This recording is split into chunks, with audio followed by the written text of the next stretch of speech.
Milky Way colonizing Mars, humanity's next great adventure. For centuries, humanity has gazed at the glowing red dot in the night sky, Mars. Since the 17th century, astronomers and dreamers alike have imagined that there might be extraterrestrial life dwelling there. Through telescopes, they saw faint markings that some thought were canals, signs of civilization. The idea that intelligent beings could live on Mars fascinated scientists and storytellers for generations. But when the first robotic probes reached the red planet in the 1970s, those dreams were shattered. The images sent back from NASA's Viking missions revealed a cold, barren desert world, lifeless, dry, and hostile. There were no canals, no cities, and no Martians waving from the dunes. Only endless plains of red dust and silent mountains stood beneath a pinkish sky. And yet, Mars continues to captivate the human imagination like no other planet. Even today, it represents both a challenge and a promise, a destination that could one day become humanity's second home. If Mars were in a favorable orbital alignment, it could be reached in just 3 to 4 years with current propulsion technology. Although no human has yet set foot there, the dream feels closer than ever, thanks to the vision of modern pioneers, among them billionaires, engineers, and explorers. The idea of traveling to Mars is no longer confined to science fiction. Rocket the visionaries in the dream. One of the loudest voices behind the idea of colonizing Mars is Elon Musk, founder of SpaceX. His goal is not simply to visit Mars, but to build a self-sustaining city there, a backup for humanity in case it ever becomes uninhabitable. Musk often reminds us that, in cosmic terms, our survival depends on becoming a multiplanetary species. But Musk is far from alone. Across the world, visionaries, scientists, and innovators are working on projects to simulate and prepare for life on Mars. In Switzerland, for instance, researchers are developing a Mars garden, a closed ecological system designed to mimic Martian soil and atmosphere, helping scientists understand how plants might grow on the planet's surface.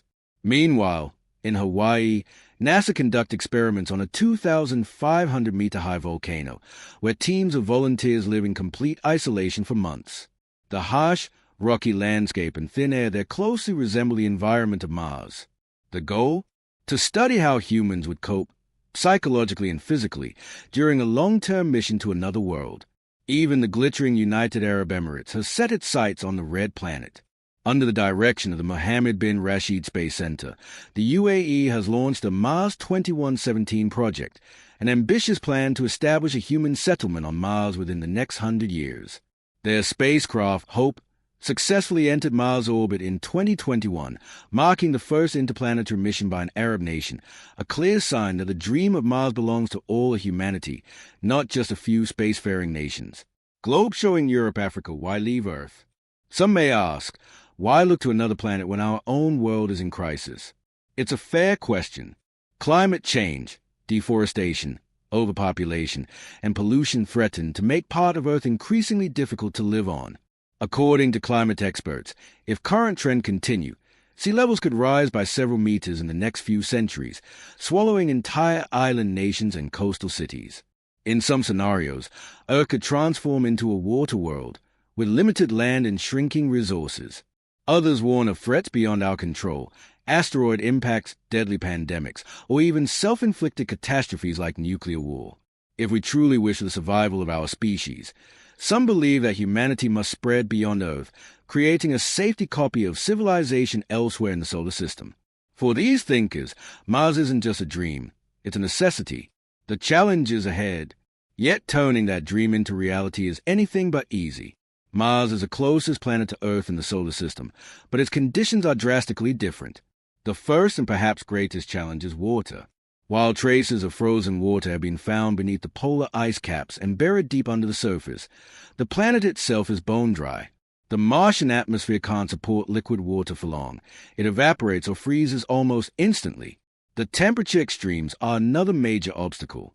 While a warm summer day near the equator might reach a comfortable plus 20 degrees Celsius 68 degrees Fahrenheit, the average global temperature hovers around minus 60 degrees Celsius minus 76 degrees Fahrenheit, and it can plummet to minus 140 degrees Celsius minus 220 degrees Fahrenheit near the poles.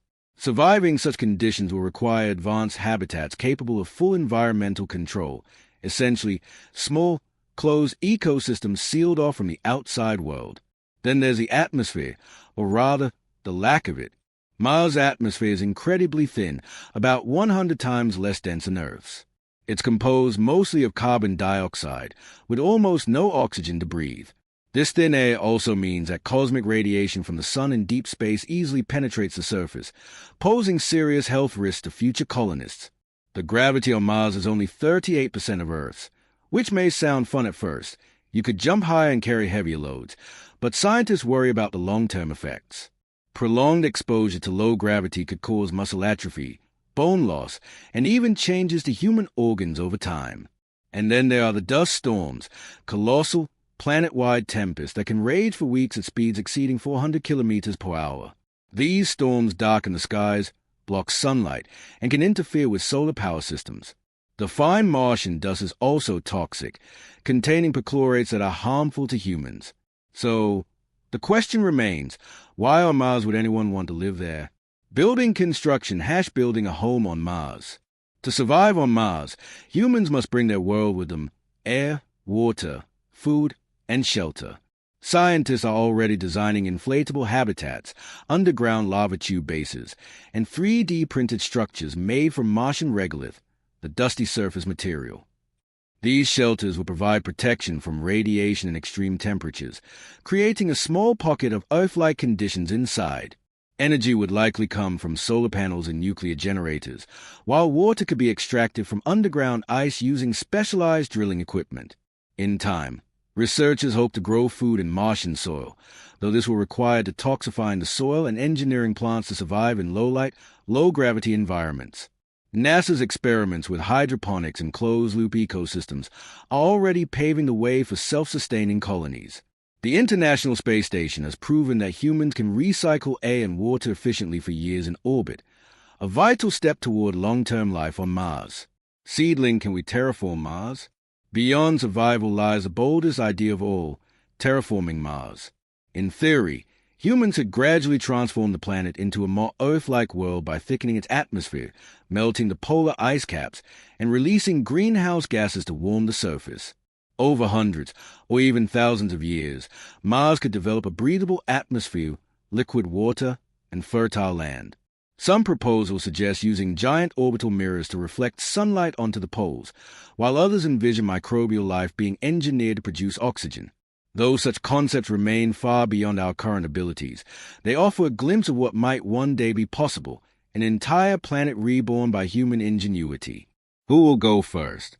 Assuming all these challenges are solved, another question arises: who will actually get to go?